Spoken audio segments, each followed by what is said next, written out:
अपन क्या शुरू करने वाले हैं, मानव बस्तियाँ। कौन सी बस्तियाँ? मानव बस्तियाँ, जहाँ पर मानव निवास करता है उसे क्या कहते हैं अपन?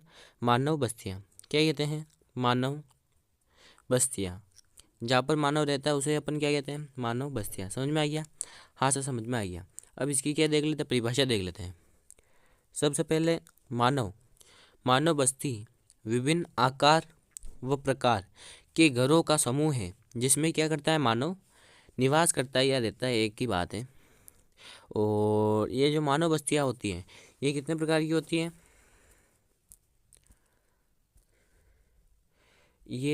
ये दो प्रकार की होती हैं। कितने प्रकार की होती है? दो प्रकार की। एक ग्रामीण बस्तियाँ, एक नगरीय बस्तियाँ। कौन कौन सी? एक ग्रामीण और एक नगरीय। ग्रामीण बस्तियाँ किसे कहते हैं? जिसमें प्रमुख रूप से प्राथमिक क्रिया की जाती है। क्या की जाती है? प्राथमिक क्रिया। प्राथमिक मतलब कृषि कार्य, पशुपालन, खनन से संबंधित कार्य किए जाते हैं। और नगरीय बस्ती गैर प्राथमिक कार्य किए जाते हैं या गैर प्राथमिक क्रियाकलाप किए जाते हैं, उसे क्या कहते हैं? क्या कहते हैं? नगरीय बस्तियाँ। यहाँ पर 75% से अधिक लोग गैर प्राथमिक क्रियाकलाप में होते हैं। समझ में आ गया? समझ में आ गया। अब इसकी परिभाषा भी देख लेते हैं दोनों की। समझ में आ गया? ये रही ग्रामीण बस्तियाँ, विरल रूप से छोटी बस्तियों जिसमें जिसमें कृषि व अन्य प्राथमिक क्रियाकलाप प्रमुखता से होते हैं, उसे क्या कहते हैं? ग्रामीण बस्तियाँ। समझ में आ गया? मैंने बताया वही है। बड़े आकार मतलब नगरीय बस्तियाँ। कौन सी बस्तियाँ? नगरीय बस्तियाँ। बड़े आकार की बस्तियाँ जिसमें 75% से अधिक लोग गैर प्राथमिक क्रियाकलाप में होते हैं। मतलब कि गैर प्राथमिक मतलब प्राथमिक नहीं है, प्राथमिक के अलावा जिसमें होते हैं द्वितीयक, तृतीयक, चतुर्थक, पंचम क्रियाकलाप आते हैं, जैसे कि सेवा सेक्टर, परिवहन, ये सारी चीज़ें, डॉक्टर। और इसमें अपन अंतर देख लेते हैं, नगरीय और ग्रामीण बस्तियों में अंतर। नगरीय बस्तियाँ किसे कहते हैं और ग्रामीण बस्तियाँ किसे कहते हैं, इन दोनों में अंतर, ये आपके पूछने की संभावना है। समझ में आया? नगरीय बस्तियों में नगरीय बस्तियों में गैर प्राथमिक क्रियाकलाप किया जाता है और ग्रामीण बस्तियों में प्राथमिक। नगरीय में गैर प्राथमिक और ग्रामीण में प्राथमिक। और जो नगरीय में 75% से अधिक लोग गैर प्राथमिक क्रियाकलाप में होते हैं। समझ में आ गया? समझ में आ गया। और जो ग्रामीण लोग होते हैं, ग्रामीण बस्तियों में रहने वाले जो लोग होते हैं वो क्या करते हैं? कच्चा माल वो भोजन, इन दोनों को क्या करते हैं? निर्यात करते हैं। कहाँ पर? शहर में। क्या करते हैं? निर्यात करते हैं। सर क्यों? क्योंकि शहर वाले 75% से अधिक लोग तो कृषि कार्य में है ही नहीं, तो खाने को तो चाहिए। हाँ सर चाहिए। और अगर आपने शक्कर बनाने की मतलब कि उद्योग खोला, शक्कर बनाने का उद्योग खोला, तो उसमें आपको वो चाहिए, क्या चाहिए? गन्ना चाहिए। तो गन्ना कहाँ से आएगा? वो तो प्राथमिक क्रिया से ही आएगा। हाँ सर, तो उसको भी सप्लाई करते हैं। वो तो कच्चा माल हो गया और भोजन तो हो ही गया। समझ में आ गया? और ये क्या करते हैं, जो शहर वाले होते हैं वो उद्योगों में गन्ना लेके आए, फिर वापस इनको क्या करते हैं? तैयार माल की क्या करते हैं? सप्लाई करते हैं। जैसे कि गन्ना उद्योग में गन्ना लेके आए और गन्ने से क्या बन गई? शक्कर। तो शक्कर की क्या करेंगे? वापस इनको सप्लाई करेंगे। समझ में आ गया? समझ में आ गया। शक्कर उन्होंने उद्योगों में क्या सप्लाई किया? ये गन्ना। और इन्होंने उद्योगों से गांव में शक्कर क्या की? निर्यात की या सप्लाई किया, कुछ भी कह लो, निर्यात कह लो। ये हो गया, अपने नगरीय और ग्रामीण में अंतर देख लिया। अब ग्रामीण बस्तियों के प्रकार। ग्रामीण बस्तियों के 4 प्रकार होते हैं। कितने प्रकार होते हैं? 4। गुच्छित, अर्धगुच्छित, पल्ली और प्रेक्षिप्त। समझ में आ गया? हाँ सर, समझ में आ गया। गुच्छित बस्तियाँ। कौन सी बस्तियाँ? गुच्छित बस्तियाँ संकुचित घरों का समूह अथवा संकुचित रूप से निर्मित क्षेत्र। संकुचित मतलब पास पास घर होते हैं। ये क्या होते हैं? पास घर होते हैं। समझ में आ गया? हाँ समझ में आ गया। ये देखो, इससे आपको पूरा समझ में आ जाएगा। ये क्या है? ये एक क्षेत्र है। समझ में आया? और यहाँ पर क्या है? जल का एक स्रोत है। क्या? जल का एक स्रोत है। अब अगर आप इतनी दूर घर बनाओ, वहाँ यहाँ से 100 किलोमीटर दूर घर बनाओ, तो आपको रोज़ 100 किलोमीटर जाके आना पड़ेगा। क्यों? पानी तो चाहिए आपको। अगर आप इसके पास ही घर बनाओ तो आप मतलब कि पानी के लिए आपको दूर नहीं जाना पड़ेगा। इसलिए क्या करते हैं लोग, पास पास जल स्रोत के पास पास ही घर बनाते हैं। इसलिए इसलिए क्या होता है इसलिए क्या होता है इसलिए क्या होता है, जल के स्रोत के पास पास ही घर बनाते हैं। और जो ऐसी ऐसी इसलिए ये जो ऐसे ऐसे ऐसे प्रारूप निर्मित होता है, ऐसे बस्तियों का प्रारूप निर्मित होता है, उसे अपन कहते हैं ग्रामीण बस्तियाँ। उसे अपन कहते हैं ग्रामीण बस्तियाँ, तो कहते हैं मतलब कि उसे अपन क्या कहते हैं, गुच्छित बस्तियाँ, गुच्छित ग्रामीण बस्तियाँ। और बुंदेलखंड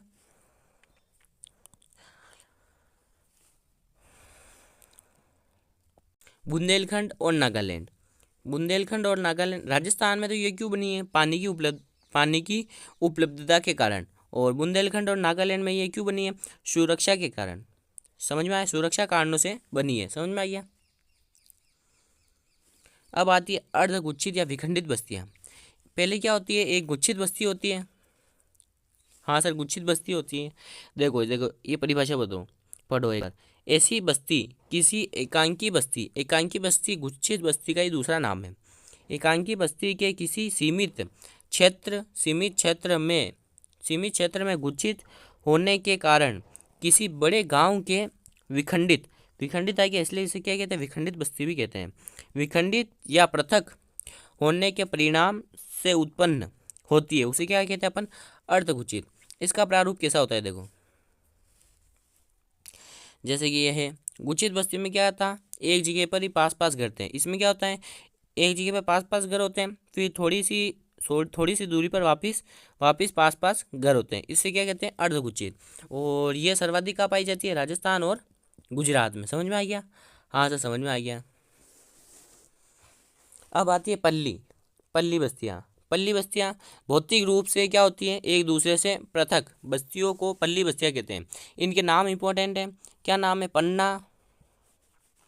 पन्ना, पाडा, पाली और ढाणी।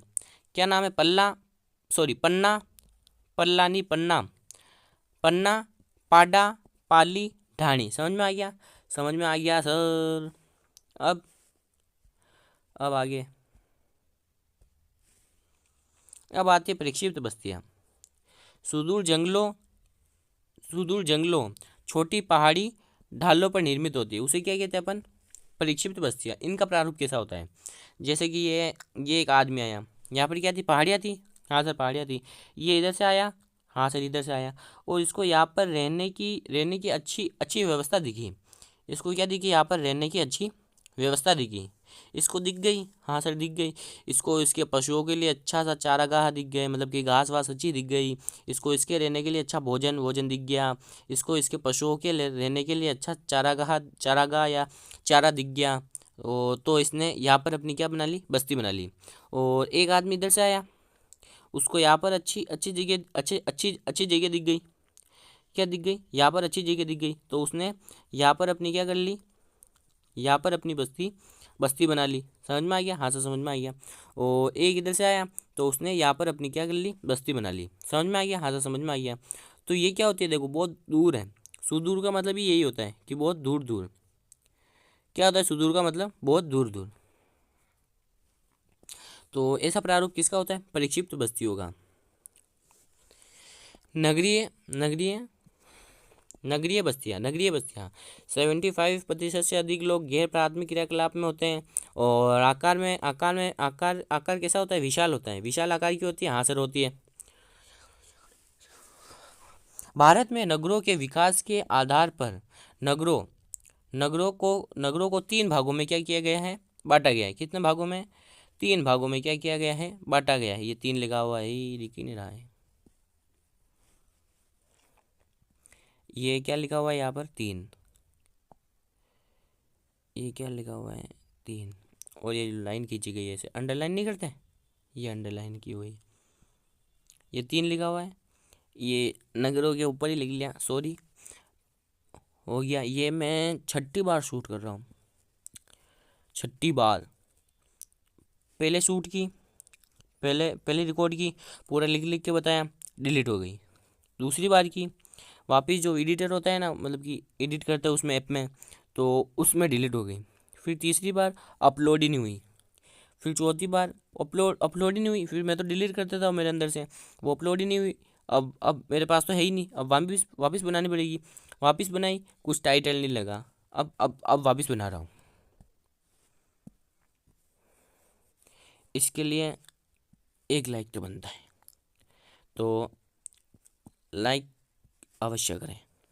समझ में आ गया? हाँ सर, समझ में आ गया। अब जो विकास के आधार पर नगरों को तीन भागों में, प्राचीन, मध्यकालीन और आधुनिक, तीन भागों में बांटा गया है। इनको नगरों को, जो प्राचीन नगर है उनका एक उदाहरण क्या है? पटना। पटना क्या है? एक प्राचीन नगर है। समझ में आ गया? समझ में आ गया सर। एक आते हैं मध्यकालीन नगर। मध्यकालीन नगर कौन से होते हैं? जो जो अंग्रेजों के समय बने हैं, मतलब कि जो अंग्रेजों के समय बने, किसने बनाए? राजा ने। जैसे जयपुर। समझ में आ गया? हाँ सर, समझ में आ गया। फिर आते हैं आधुनिक नगर। कौन से नगर? आधुनिक नगर अंग्रेजों द्वारा तटीय क्षेत्रों में निर्मित होते हैं ये। और जो एक उदाहरण कौन सा है? सूरत। अंग्रेजों द्वारा तटीय क्षेत्रों में, छ- तटीय तटीय क्षेत्रों में तटीय क्षेत्रों में इनका निर्माण किया गया। और एक आते हैं इसमें आधुनिक में, स्वतंत्रता के पश्चात प्रशासनिक केंद्रों के रूप में निर्मित नगर। इस नगर का एक एक उदाहरण आप क्या करोगे? कमेंट कर दोगे। समझ में आ गया? समझ में आ गया सर। अब आते हैं अपन के, अब क्या आते हैं, हाँ, प्रकार्यात्मक प्रकार्यात्मक के आधार पर नगरों का विभाजन। एक होता है प्रशासनिक नगर, जहाँ पर मतलब कि राजधानी होती है। जैसे जैसे किसी राज्य की राजधानी होती है, तो वो उस किस में आती है? प्रशासनिक नगर में। समझ में आ गया? समझ में आ गया। फिर आते हैं औद्योगिक नगर। जैसे भिलाई हो गया, जहाँ पर उद्योग ज़्यादा हो उसे क्या कहेंगे? औद्योगिक नगर। फिर आ गया परिवहन नगर, जैसे कांडला। और जहाँ पर जहाँ पर परिवहन हो, और जो बंदरगाह हो। समझ में आ गया? बंदरगाह में परिवहन ही होता है। हाँ सर, होता है। और जैसे हो गए खनन नगर। खनन नगर में कौन कौन से आते हैं? जैसे जरिया, बोकारो। समझ में आ गया? फिर आते हैं वाणिज्यिक नगर। कौन कौन से? जैसे सूरत हो गया। और एक वाणिज्यिक नगर का नाम भी, और आप कमेंट में लिख लो, देख के लिखो, पर लिखना जरूर। फिर आते हैं पर्यटन नगर। पर्यटन नगर कौन कौन से होते हैं? जैसे जहाँ पर आप क्या करना चाहते हो? घूमना चाहते हो। क्या करना चाहते हो? घूमना चाहते हो, तो उसे क्या कहते हैं? पर्यटन नगर। जैसे जयपुर। कैसे? जैसे जयपुर। समझ में आ गया? समझ में आ गया। जैसे जयपुर। फिर आते हैं गैरीसन नगर। जैसे गैरीसन नगर मतलब छावनी नगर, जहाँ पर पहले सैनिक छावनी थी, जैसे महू। और अब आता है स्मार्ट सिटी मिशन। शहरों को बढ़ावा देना, और शहरों में सतत पोषणीय विकास, ये सब को बढ़ावा देना इसका उद्देश्य है। समझ में आ गया? समझ में आ गया। तो ये आपका चैप्टर यहाँ पर समाप्त होता है।